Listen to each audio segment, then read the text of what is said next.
Here we go again with another interesting video about climate change, which I've done.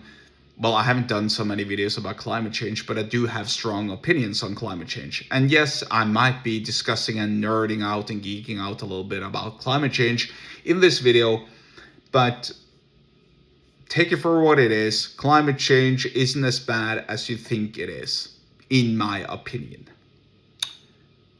Now, let's begin with the most hilarious thing, really, and where the persuasion wisdom really applies.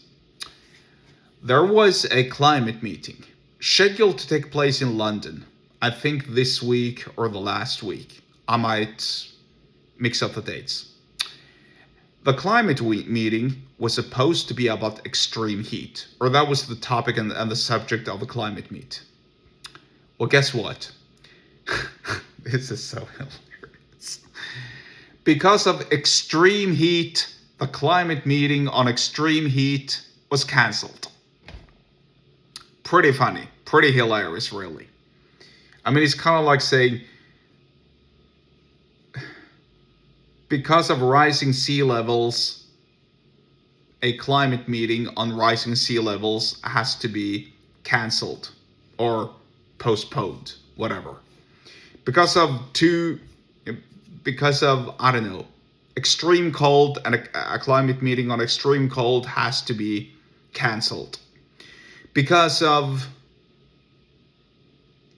people being broke people who want to discuss poverty can't meet because they can't afford to travel to the meeting location, whatever.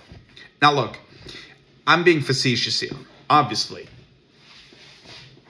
And coincidentally, because of El Nino, which takes place of this year, combined with the fact that it's the summertime and that London gets hot during summer, can get very hot during summer, it so happened that it was too hot to put on any arrangements. Now, I'm familiar with the current heat wave going on in Europe. I'm also familiar with the fact that several other arrangements and festivals and whatever had to be cancelled in other countries. So it's not like this was the only thing that had to be cancelled. However, this local heat wave, because there is no heat wave in my country, by the way, this local heat wave does not mean that the world is going to boil.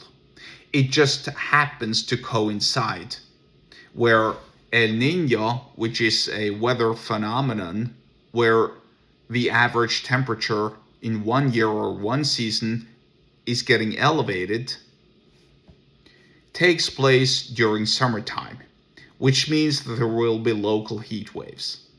That's fine, but that doesn't mean that the next year is going to get as bad. Maybe it's going to get worse. Who knows? Keep in mind it was freezing cold in January, and nobody cared about that. Or they said that, yeah, but this doesn't mean that there's no climate change going on. This doesn't mean that there's global warming going on. Well, it doesn't mean that, it doesn't mean that there can't be cold winters and hot summers. And it doesn't mean that there can't be cold summers. I mean, today outside where I live wasn't exactly hot. It was a little bit chill. So I don't see these climate changes that bad. Maybe I'm lucky. Maybe I'm dumb. Who knows? The point is, you can't use a coincidence like this and then suggest that, oh, this is proof that this big thing like climate change is happening. If you're doing so, you're just dumb. In 6 months, it's going to be the end of December. There's probably going to be cold. It's going to be dark. It's going to be cold. There's probably going to be snow as well. If the temperature is like this at the end of December, then I will also admit that climate change has to be dealt with accordingly. For now, let's breathe out, take it easy. climate change happened before us humans walked the earth. Otherwise, there wouldn't have been successive ice ages. Just think about it.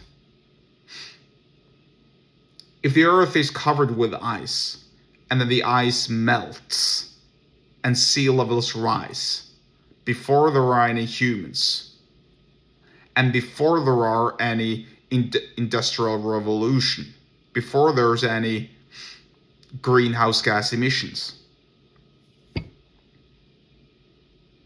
Isn't that proof that climate change maybe is natural? Think about it. There are so many persuasion lessons here. There are so many persuasion lessons here that I'm not going to go through. But essentially,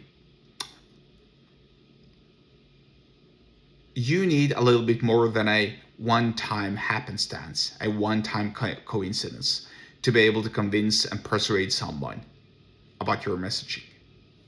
Learn more about persuasion by signing up for my publisher list. The link to do so is in the episode description wherever you're watching and or listening to this. And I'll see you there.